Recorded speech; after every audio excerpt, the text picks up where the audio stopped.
Assalamu alaikum ve rahmetullah ve berekatuh. Kadirli Facebook'taki dünyanın her qaysi joylardagi qarindoshlarım. Hammalarninki mushu vaqti ve bundan keyingi vaqti xayrli bo'lsin. Men Abdulaziz Beshto'g'roq İstanbul'dan, yani Bayrampaşa'daki tadbir şirketimizden sizlarga Allah'ın güzel selamı bo'lgan Assalamu alaikum ve rahmetullahi ve berekatuh degan salam bilan tedbiriyay kitapları sinderiz Facebook sinderisi birinci dersini Erkin Sıdık akımızınki Erkin Sıdık yazmaları 5. kısım psikologik uruş hakkında umumi düşünce degan bir mezmunni sizlar bilan bir temini bir makalani ortaklaşış orqali başlab olaman. İnşallah Erkin Sıdık akımızın kitaplarından şundaq psikologik uruşqa ait bir 4 makalası var bu kitapta. Şu makalani sizlar bilan ortaklaşışını layık gördüm. İnşallah Erkin Sıdık akımızdan qilgan xizmetiga layık bir xizmet emas bu. Şunda bo'lsa men o'zimning qo'lidan kelishicha shu yo'l bilan sizlarga bu kitapdagi muhim mazmunlardan birisi bo'lgan psikologik urush haqidagi mazmunni sizlar bilan o'rtoqlashaman. Buni nima uchun o'qiganligimni sizlar bu maqolani tinglagandan keyin, anglagandan keyin balkim qayerga yetishinglar mumkin, qadrli qarindoshlar. Unda bo'lsa bismillah deb biz Facebook tadbiriyay kitapları birinci sinderisi Facebook sinderisimizde başlab olaylı. Kolumuzda bu kitap qarindoshlar buluşun mümkün. Ben 199. betden başlayayım.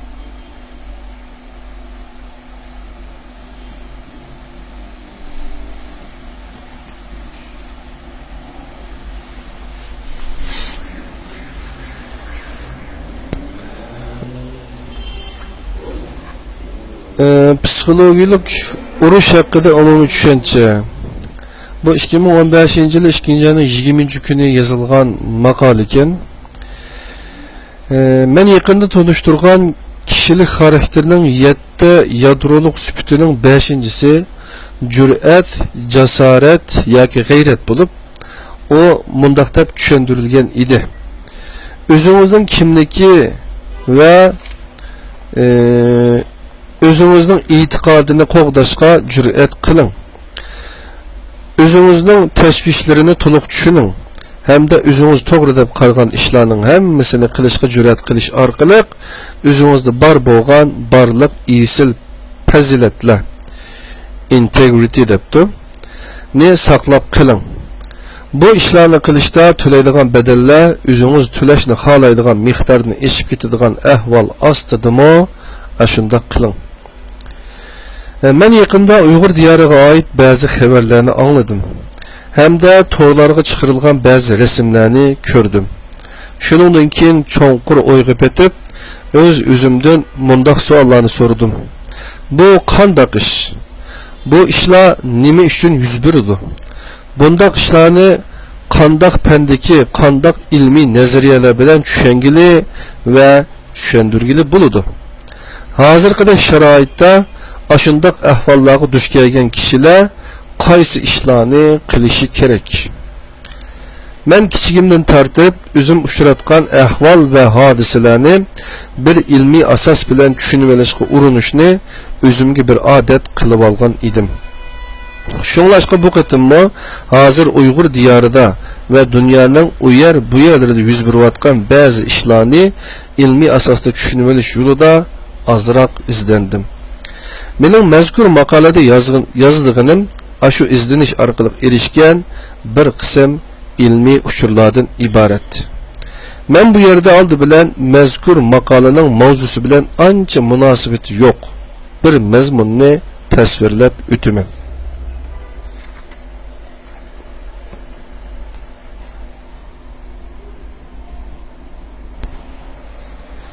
Men o'zimning hozirgacha bo'lgan umrda millet üçün yaxşıra xizmat qilish uchun öz kasbimni 3 qatim tabiiy fandan ijtimoiy fanga o'zgarishni qaror qilib, keyin onda qarorlarimdan voz kechib baqdim. Birinci qatim 1980-yillar yuz bergan bo'lib, men o çağda Şinjan Üniversiteti Fizika Fakültetinin radyo elektronika kasbida bakalavr unvoni uchun o'qiyotgan edim. O vaqtlarda Xuyoban Efendi memleketlik partiya baş sekretari bo'lib, Ürümçide Abdunum rayonluq 3 dereceli kadrlar yig'ini içilib, amdili tamamlangan mezgillar edi. Aşqatimliq yig'inda 3ni 60% qilish, ya'ni Uyg'ur diyoridagi oliy maktab o'quvchilarining 60%ni oz sonliq millatlardan qilish, ishchilarning 60%ni oz sonliq millatlardan qilish va kadrlarning 60%ni oz sonliq millatlardan qilish qaror qilingan edi.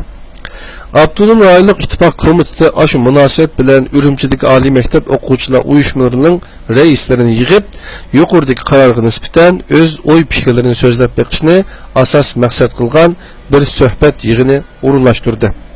Men o chaqda Şinjan Üniversiteti o'quvchilar uyushmasining raisi bo'lib, bu yig'in qatnashgan birdan-bir Uyg'ur edim. Men bu yig'inda o'tirib tushgan naq fikrlarga chidab turolmay titrab ketdim. Shundaqla men birinchi Uyg'ur tili maktabida o'qiyotgan birisi bo'lganligim, ikkinchi yig'inda xarzu tilda so'zlashga majburiy bo'lganligim, uchinchi mening kasbim tabiiy fan bo'lganligi va to'rtinchi men mazkur yig'inga qatnashgan birdan-bir Uyg'ur bo'lganligim uchun. Tirnaqchida qolgan oliy maktab o'quvchilar uyushmalarining raislarining hammasi xarzu miltidan bo'lib, ularning kasbimi asosan ijtimoiy fan edi debdi. Men o'z fikrlarimni ifodalashda nihoyat foydasiz o'rinda turib qoldim. Bu ishdan keyin men bir qancha hafta o'ylanib, millat uchun yaxshiroq xizmat qilaman deydi ekanman. Men chuqum o'z kasbimni siyosat ilmi, political science kasbiga o'zgartirishim kerakkan degan to'nishga keldim. Hamda kasbimni elektr kasbidan siyosat kasbiga o'zgartirishga qaror qilib, Kararımı şu çağdaki fakültenin muavin müdürü Sultan Muallim'e eğittim. Ama Sultan Muallim bana siz hazır Uygur diyarındaki az sonliq millet o'quvchilarning vekili bo'lib qaldınız. Undaq bo'lishing'izdagi bir muhim sebep hozirgacha tabiiy fan kasbida o'qigan az sonliq millet o'quvchilari ichida sizdak o'qigan birari chiqib boqmadi. Agar kasb o'zgarsangiz, sizning bundaq vekillik xarakteringiz yo'qolib ketadi degan mazmunda tushuncha berib, mening qarorimga qo'shilmadi. Shuning bilan men o'z kasbimni o'qishni davomlashtirishga majbur bo'ldim. Ikkinchi qatimliqi men Amerikada elektr injenerlik kasbi bo'yicha doktorlik unvoniga erishib bo'lgandan keyin yuz bergan bo'lib, men bir ijtimoiy fan sohasidagi xizmat o'rniga berib, bir hafta ishlagandan keyin ahvolning men burun o'ylaganimdek emasligini his qilib, o xizmatdan voz kechdim. Men bu vaqtdagi ahvolni keyincha bir muvofiq sharoit hozirlanganda tafsili bayon qilaman. Uchinchi qatimliqi buningdan 4-5 yillar burun yuz bergan bo'lib, bu qatimqisi balki siyosat ilmi kasbida yana bir unvon elish edi. Unvon elish ishi bo'ldi. Men o'zim kichikimdan ijtimoiy fanlarga intayin qiziqadigan bo'lib, ijtimoiy fanlarga oid materiallarni ko'rishni izchil turida davomlashtirib kelyapman. Amerikaga kelgandan keyin siyosat ilmi va xalqaro munosabat degandek kasblarga nihoyat qiziqib yashadim. Amerikada ishdan sirt yoki oqshimi o'qibmi bakalavrlik, magistrlik va doktorlik unvonlarini olg'ili bo'lgan bo'lg'achqa, buningdan 4-5 yil burun men bizning uyga 35 kilometr keladigan Kaliforniya shtat universitetida ishdan sirt o'qib, xalqaro munosabat kasbi bo'yicha bir magistrlik unvoni olishga niyat qildim. Ammo u maktabning darslarini tekshirib ko'rsam, men tanlamoqchi bo'lgan darslar akşamları emas, sapla gündüzleri ötüldü. Men o çağda NASA merkezi GPL'da bir ali dereclik optika injener bulup işleyotgan bulup, gündüzdeki hizmetini taşlap, öz kesbim bilen hiç qandaq münasebeti yok bir sahada ders tanlasam bolmaydigan bolğaçqa bu arzuyumdan vaz keçishga mecbur boldum. Ama ijtimoiy fan sohasidagi o'rganishni to'xtatmadim. Men mazkur maqolada ve onundan keyinki bir qancha parça maqola tunuşturduğum ana şundaq özlükümde ügünüş arqılıq toplagan bir qism bilimlerdir. Endi gapni rasmiy temiga yo'tkay. Hozir dunyoda buningdan 2500 yil burun ijod qilinib, shuningdan keyingi har xil to'qinishlarda o'xshamagan darajada foydalanilgan, ammo faqat 1940-yillarga kelgandala ondan bir rasmiy fan bo'lib shakllangan. Hozir bo'lsa Amerika qatorliq bir qism ellardagi dangliq oliy maktablar ve harbiy akademiyalar bir muhim ders sifatida o'tadigan bir fan bor. Onun ismi psixologik urushdan iborat. O urush mezgili ve tinchlik mezgilining her ikkisida kishilarga zo'r muvaffaqiyatlarni elib kelgan bir fan bo'lib, o urush mezgillarida qo'shinlarni qo'g'daydigan ve zarba berish kuchini hassalab oshiradigan qirg'uchi emas, urush qurollari sistemasi bo'la oladi. Siz psixologik urushni o'zingiz nishon qilgan dushmaningiz haqidagi hamma uchurlarni, masalan, ularning e'tiqodlari, ularning eng yaxshi ko'radigan va eng o'ch ko'radigan narsa yoki ishlari, ularning ortiqchiliklari, ularning ojizliklari va ularning ojiz nuqtalari haqidagi barliq uchurlarni yig'ib, ulardan dushmaningizni yengishdagi eng muhim qurol sifatida foydalanish orqali elib borasiz. Şoňaşqa psixologik urush deganimiz har xil xabarlashish vositalaridan planli holda foydalanib, siz nishon qilgan kishilar to'pining insoniy pozitsiyalari va ish harakatlariga ta'sir ko'rsatib, ularda o'zingizning maqsadlarini amalga oshirishga yordam qiladigan ish harakatlar, hissiyotlar va pozitsiyalarni vujudga keltirish jarayonini ko'rsatadi. Men mazkur maqolada psixologik urush haqida bir umumiy tushuncha berib o'taman. Keyingi bir qancha parcha maqolalarda bo'lsa, psixologik urushning yana bir qancha o'xshamaydigan taraflarini tonishtiraman. Bu mazmunlardan biz az xabardor bo'lish, har bir odamning hozir o'zi duch kelayotgan har xil ahvollarni va dunyoda yuz berayotgan har xil to'qinishlarni, bir qism muhim ahvollarni ilmiy asosda to'g'ri va to'liq tushunib olishning bir muhim sharti bo'lib, men mazkur tema ustida yo'llaydigan maqolalarning muhimligi haqida buningdan ortiqcha to'xtalmayman. Ularning muhimligini o'qirmanlardan maqolani o'qish orqali o'zlari his qilib olishini umid qilaman.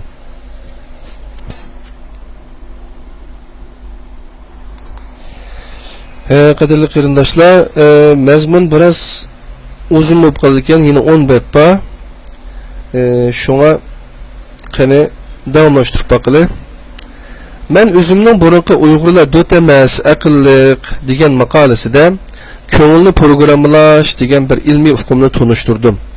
Ko'ngilni programmalash tadbirini bir odam yana bir odamga, bir guruhga kishilar yana bir guruhga kishilarga yoki bir jamiyat kishilari yana bir jamiyat kishilarga qo'llanilgan bo'lib, psixologik urush mohiyat jihatdan ko'ngilni programmalashga o'xshab ketadi.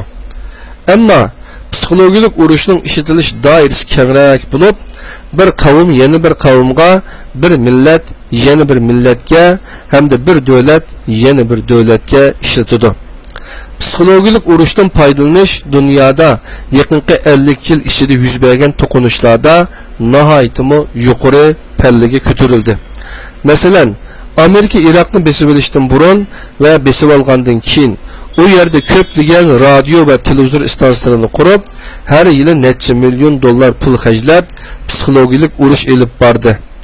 Amerika unda qilishni hozirmi intayin kuchab davomlashtiryapti. O'xshash bir media shirkati tarafidan tayyorlangan, o'xshash bir voqeani mazmun qilgan, ammo Iroq bilan Amerikada tarqatiladigan ikki xil xabar bir-biridan butunlay farqlanadigan bo'lib, Amerika hukumatı Amerikadagi media shirkatlariga so'zlash erkinligi bergan bo'lsa-mu, Iroqda tarqatiladigan tashviqot mazmunlarini intayin qattiq kontrol qiladi. Mening bilishimcha, Uyg'urlar yashagan zaminlarda 16-asrdan toki 1949-yilgacha o'xshamagan ijtimoiy, harbiy, diniy ve dini tollağı urnup algan siyasi hükümdar güçler Uygur halkı qaratgan psixologik uruşlarını zadıla üzüp koymadı. Uygurlarning hozirgidek bir xil psixologik holatga kirib qilishida ana shundoq tarix nihoyatda muhim rol o'ynagan. Shunlashqa men o'qirmanlardan mushu maqola bilan buningdan keyin tayyorlaydigan psixologik urush haqidagi maqolalarni o'qiganda uni Uyg'urlarning yuqorqidek tarixlari bilan bog'lab o'qishini umid qilaman. Tuvanda men mazkur maqolaning mazmunlarini bir qancha kichik bo'laklar bo'yicha bayon qilaman.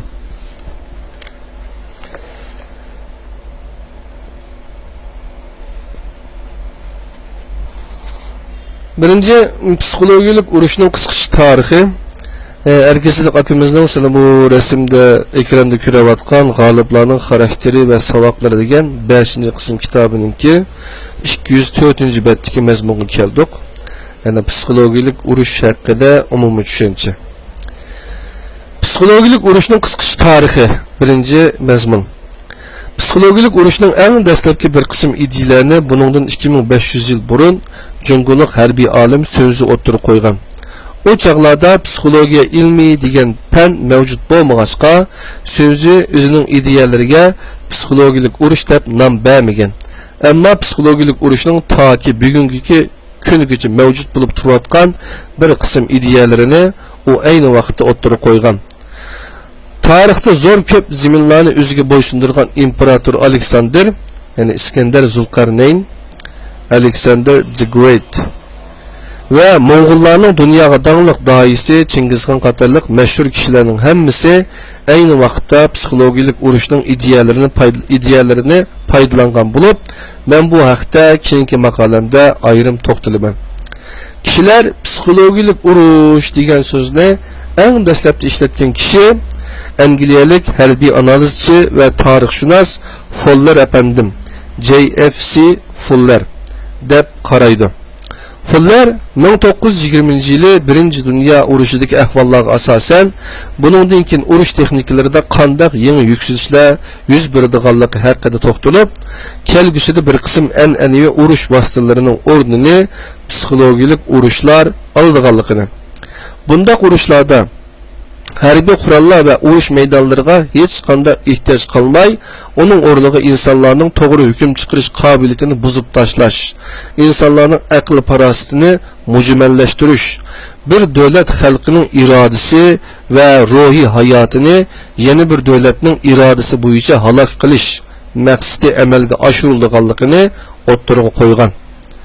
Gerçi Fuller psixologik urush haqida urush degan so'zni 1920-yil o'ttirib qo'ygan bo'lsa-mu, bu so'z Angliya va Amerikaning harbiy va akademiya sohalarida kishilarning diqqatini o'ziga ancha bek tortib olmadi. Uningda 20 yil o'tgandan keyin Angliya o'z elib bormoqchi bo'lgan ba'zi tashviqotlarni siyosiy urush degan so'z bilan sifatlagan bo'lib, u amaliyotda Fuller o'ttirib qo'ygan psixologik urushning ideyasi bilan o'xshash edi. Psixologik urush degan so'zni Amerika 1940-yili rasmiy yo'sinda ishlatdi. Ya'ni shu yil 1-oyda Amerikada psixologik urush va uni elib berish usuli degan bir parcha maqola e'lon qilindi. Buningdan 1 yil o'tgandan keyin Amerikaning mamlakatda xalq irodasi komiteti psixologik urush degan so'zni o'zlari besib tarqatgan bir parcha kitobda ishlatdi. Ammo o kitapta psixologik urushga berilgan izohatlar 1-Dünya urushidan keyin psixologik urushga boshqalar tarafidan berilgan tushunchalar bilan zodila o'xshamadi. Psixologik urush degan so'zni eng dastlabida Amerika 2-Dünya urushi mezgilida ishlatishga boshladi. Ya'ni ular bu so'zni insonlarning o'zaro to'qinish tarixidagi bir xil ish harakatini farqlantirish uchun ishlatdi. 2-Dünya urushining keyingi dastlabki 10 yil ichida psixologik urush degan so'z Amerika va Yevropadagi eng qiziqarli bas munoziralar va ilmiy munoziralarda nihoyatda muhim rol o'ynadi. O'rin oldi. Amerikaliklar 2-Dünya urushi mezgilida keng ko'lamda foydalandi. Ya'ni Amerika harbiy qo'shinlari bilan birga xizmat qilgan yoki ularga yordam qilgan tashkilotlar va tashviqot o'rinlarini psixologik urush degan so'z bilan sifatladi. Ammo u keng ko'lamlik va uzun muddatlik tashviqot ishlarida umumiy yuzlik ishlatilmadi. Angliyaning tashqi ishlarga mas'ul asosiy rahbariy organlari keyincha psixologik urushning o'rniga siyosiy urush degan so'zni ishlatdi. Amerika bilan Angliya Ikkinchi Dünya urushi mezgilida elib borgan psixologik urush bir oldin planlangan ish bo'lmasdan faqatla naq maydonga chiqargan ishlardan iborat bo'lgan bo'lsa-mu, uning roli nihoyatda cho'ng bo'ldi. Angliya bilan Amerikaning har ikkisi ma'muriy va harbiy idoralardan maxsus xodimlarni tanlab, ularni maxsus tarbiyalab, ularni harbiy qo'shinlarga, urush maydonidagi qo'shinlarga va alohida harbiy qism bosh shtabiga o'rinlashtirdi. Bundaq ishlar Yaponga qarshi urushdimi o'xshash tariqada davom etdi. O chaqlarda psixologik urushga mas'ul o'rinlar asosan harbiy axborot o'rinlari bilan birlashtirib etildi. Tashviqot xizmatlari bilan urush planlari asosan muhim va muvofiq holda o'zaro birlashtirilmay, tashviqot ishlari harbiy mashg'ulotlarning bir qismi tariqasida emas, ulardan ayrim mashg'ulotlar sifatida elib berildi. Chet eldagi rayonlarda psixologik urushni qo'llanishga harakatlantiruvchi kuch va planlash ishlari har bir qo'mondonlik markazlari ishidan kelgan bo'lib, bu ishlarning tashkillanish ahvollari urush maydonlariga qarab o'xshash bo'lmadi. Amerikada 1953-yilga kelganda Amerika uchar idorasi deb atalgan bir rasmiy o'z-o'zini mustaqil boshqarish yerim ishga oshirilgan bir o'rin vujudga keldi.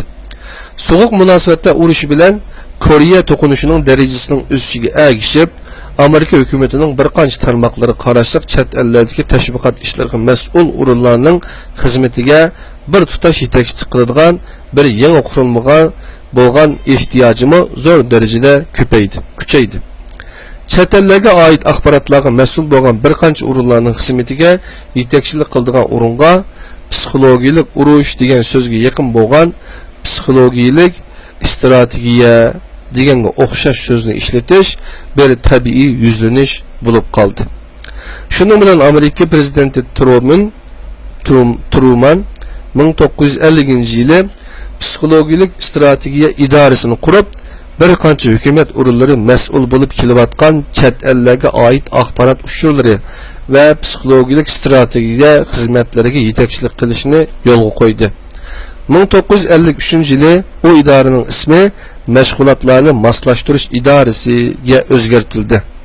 1961-yilga kelganda Amerika prezidenti Kennedy o idorani amaldan qoldirdi. Men uningdan keyingi ahvollarni mazkur maqolaning 3-bo'limida bayon qilaman. Qadrli qarindoshlar,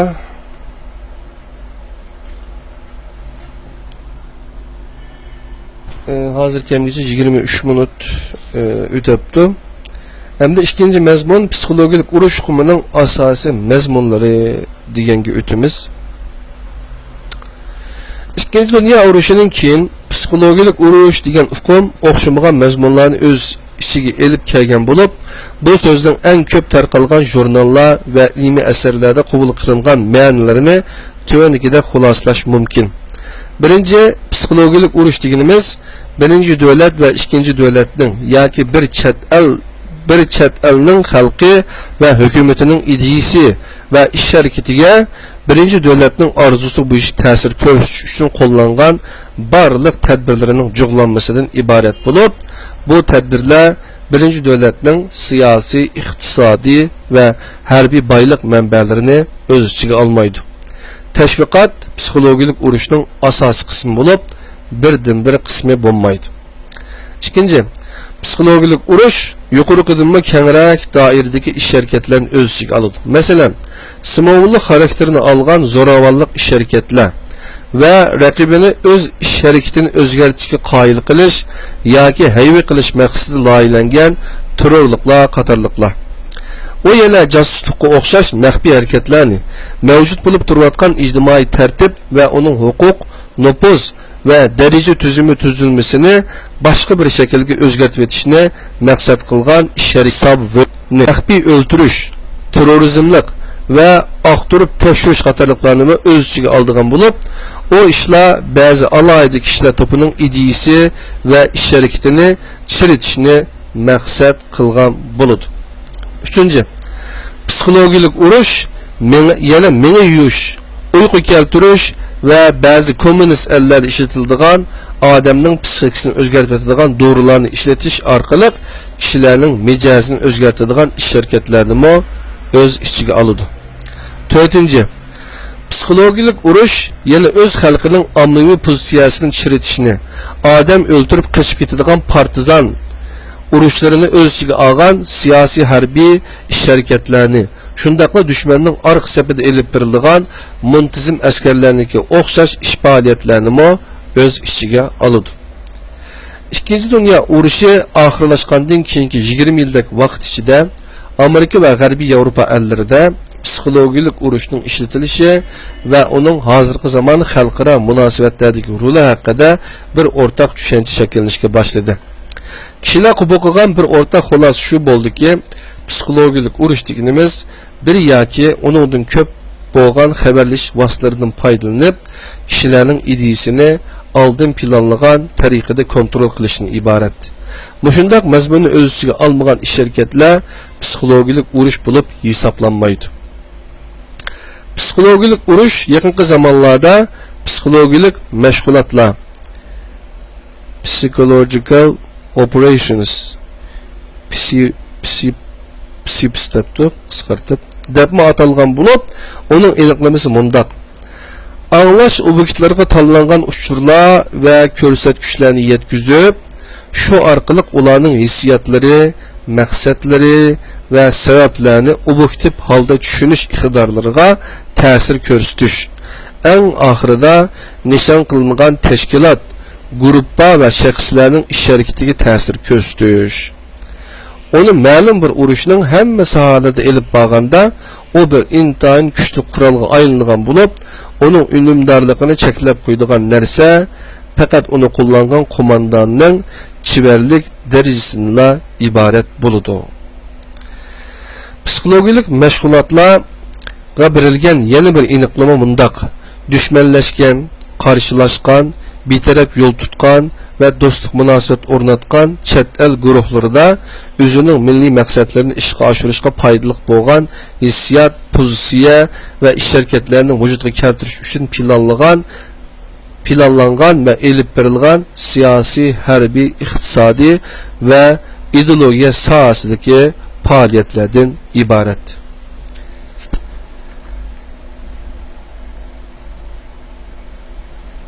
Qadrli qarindoshlar, tadbirkor kitobları Facebook sin dersi birinci dersimizde Erkesidik akımızın 5. kitabı bo'lgan g'oliblarning xarakteri ve savoblari degan kitobninki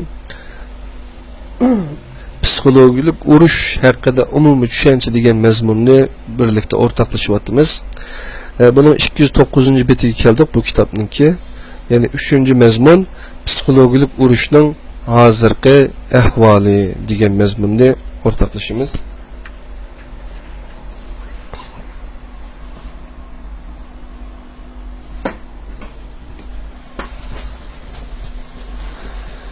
Psikologik urushning hozirgi ahvoli. Koreya urushining dastlabki mezgilida Amerika hukumati bir psikologik urush ishxonasini qurdi.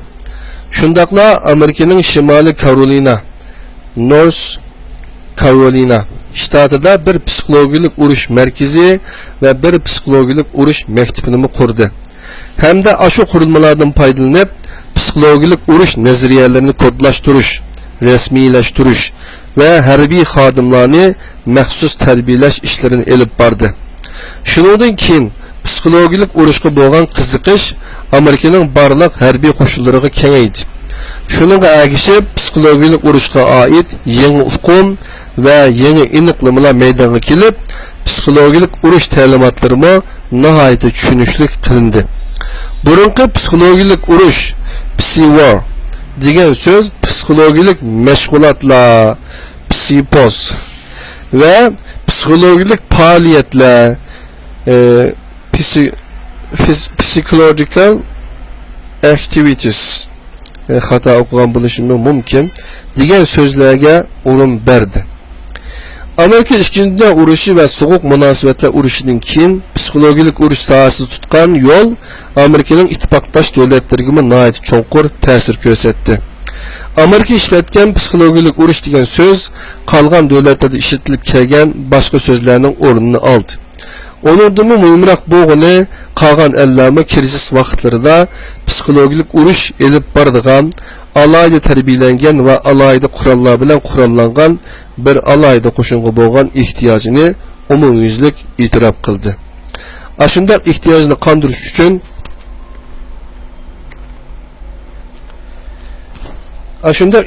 qondirish uchun ko'plagan ellar Amerikaga harbiy ofitserlarni avatib, ularni Amerikadagi harbiy maktablarda tarbiyaladi. Hozirgi zamon psixologik urushi burungi psixologik urushdan tuvandagi bir qancha jihatdan tubdan farqlanadi. Birinchi, psixologik urush tinchlik va urush mezgillarida foydalanadigan siyosiy, iqtisodiy, harbiy va psixologik vositalardan iborat 4 cho'ng vositaning biri sifatida rasmiy e'tirof qilindi. Shundoq bo'lg'achqa hozir eng yuqori darajadagi hukumat organlari chet ellarga qaratgan siyosatlar ustida muhim qarorlarni olganda psixologik urushni siyosiy, iqtisodiy va harbiy omillar bilan o'xshash o'ringa qo'ydi.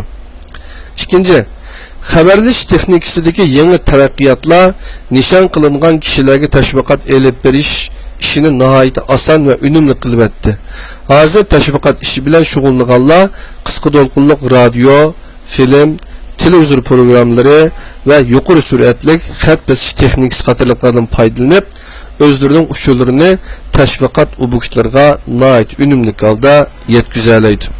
Uchinchi, xalqning ra'yini sinash, tanlangan kishilarning fikrini elish, tanlangan mutaxassislar bilan suhbat elib berish, axborot usullarini analiz qilish va chet ellardagi guruhlarning madaniyat aloqalarini aniqlab chiqish texnikasidagi yangi taraqqiyotlar ma'lum bir guruh yoki ma'lum bir xalq ustida nihoyat to'g'ri mo'ljalga erishish mumkinchiligini vujudga keltirdi.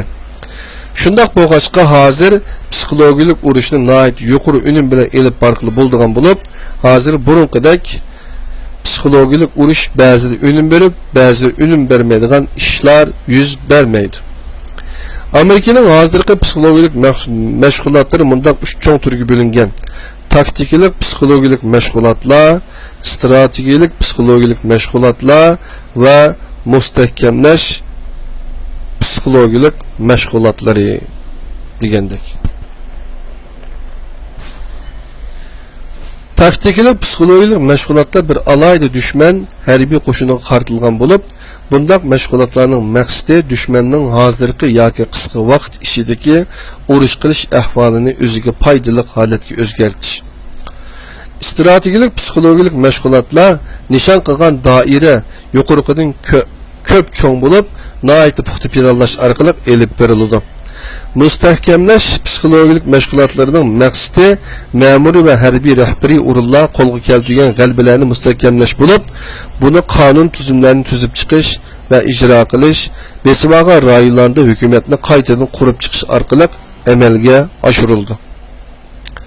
Psixologik urushni unumli elib berishga bir muhim omil axborot to'plash bo'lib, to'planadigan axborot uchurlari mundaq 3 cho'ng turni o'z ichiga oladi. Birinchi, tafsili orqa ko'rinish uchurlari bo'lib, u nishon qilingan guruhning moyilliklari va ojiz nuqtalari qatorliqlarni o'z ichiga oladi. Ikkinchi, tashviqotlarda sirtqi tarqatilgan uchurlar, raqibning boshliqlarining maqolalari, muxbirlarga tarqatilgan uchurlari va so'zlaydigan nutqlarining mazmunlarining hammasini cho'qim bir qatim inchkilik bilan elgakdan o'tkazib, ularni o'ziga foydali va dushmaniga ziyonli tuslarga kirgizish. Uchinchi, elib borgan psixologik urushning unumini bağlashga zarur bo'lgan uchurlar. Tarqatgan uchurlar nishonlagan kishilarga yetib bora oladimi? Nishonlagan kishilar u uchurlarni aniq tushuna oladimi? Tarqatgan uchurlarni texnik foydali qilish uchun qanday qilish kerak? Psixologik urushni elib boruvchilar o'xshamagan dushman rayonlarga o'xshamagan usulni qo'llanib, yuqorqidek savollarga javob bo'ladigan uchurlarni to'plab, shu orqali qilayotgan ishining unumini yuqori ko'tardi.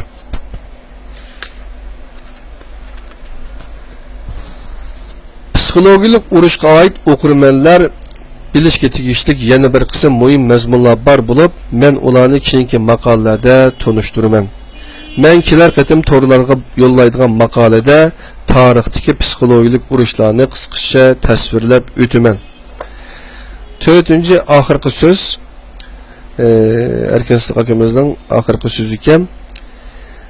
Yani g'oliblarning xarakteri va saboqlari degan 5-qism kitobidagi psixologik urush haqida umumiy tushuncha degan mazmunning maqolaning 4-chi mazmuni oxirgi so'z. Chet elda o'qiyotgan bir ukamiz yaqinda menga psixologik urush haqidagi bir leksiyani tavsiya qilgan bo'lib, mening mazkur temani hozir yozishimga shu ish turtki bo'ldi. Men mushu fursatdan foydalanib, shu ukamizga rahmat aytaman. Men haliqi leksiyaning mazmunini keyin tayyorlaydigan bir parcha maqolada ayrim tonishtiraman. Bugun aslida men balangizga to'g'ri kuying degan temaning davomini, ya'ni 4-qismini yo'llaydigan kunida. Ammo men unda qilmadim. Men uning o'rniga mazkur temani yo'lladim. Bundaq bo'lishiga sabab men tayyorlayotgan balangizga to'g'ri kuying degan tema Uyg'ur o'qirmanlarni ancha jalb qila olmadi. Men buning sabablari ustida ko'p o'ylandim. O'zimning his qilishimcha, Uyg'ur o'qirmanlarining bola tarbiyasi haqidagi temalar qiziqmasligida tuvandagidek sabablar bor. Birinchi, hozir torlar ancha ravon bo'lmag'achqa, torga kirganlarning soni ozlab ketdi. Ikkinchi, har xil andishalar tufaylidan hozir torlarga kirganlarning soni ozlab ketdi. Üçüncü, torga kirganlarning ichida kichik bolalar bor o'qirmanlar ancha ko'p emas. Bu ahvolning boshqa sabablari bor bo'lishi mumkin. Bo'libmi, yaqindan buyon men ba'zida o'zimni dozoqda yashayotgan bir xalqqa jannatning afzalligini tashviq qilayotgandek his qilgan bo'lib qoldim. Bola tarbiyasi intayin muhim. Uyg'urlar o'z taqdirini tubdan o'zgartirish uchun cho'qim bola tarbiyasi bilan ma'rifga eng taraqqiy qilgan ellarning kishilarinikiga o'xshash darajada ahamiyat berishi lozim. Bola tarbiyalashning sifati bilan ma'rifning sifatini shu ellardagi yaqin bir saviyaga ko'tarish uchun tirishish kerak. Mana bu Uyg'urlar uchun buningdan keyin qilishga tegishli to'g'ri ishlarning biri. Shundaqla eng muhim ishlarning biri.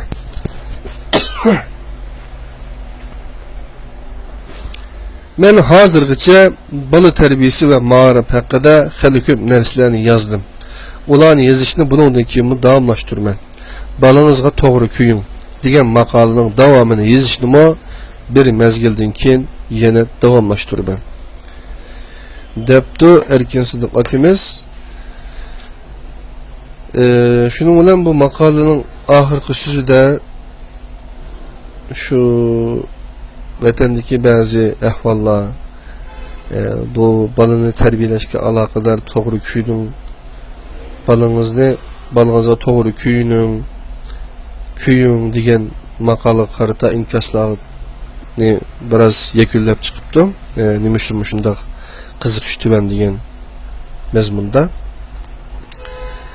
Qarasanglar, bu psixologik urushga aloqador kitobninki resim ekan. Bundan keyin psixologik urush mohiyat jihatdan ko'ngilni qaytadan programlash bilan o'xshash. Foydalanish materiallarini bilimxumar kishilik xarakterining 7 yadroliq sifati, undan keyin bilimxumar nomida e'lon qilingan Uyg'urlar dot emas aqlliq degan boshqa mazmunlarni borkim, inglizcha mazmunlarning birida qadrli qarindoshlar. Anda o'sha bugungi bizningki Erkin akamizningki psixologik urush haqida umumiy tushuncha degan buning mazmunini qadrli qarindoshlar birlikda o'qib o'tgan bo'ldik. Erkin akamizdan Alloh rozi bo'lsin. Buni tinglab bergan qarindoshlarimizdan Alloh rozi bo'lsin qarindoshlar. Anda bo'lsa hozir kimgacha 40 daqiqa bo'ladigan. Sabringlarga rahmat. Assalomu alaykum ve rahmetullah berekatuhu. Yeni bir tedbiriyar kitapları sin dersi, ikinci sin dersi de görüşküçe aman bulunla. Selamun aleyküm ve rahmetullah berekatuhu.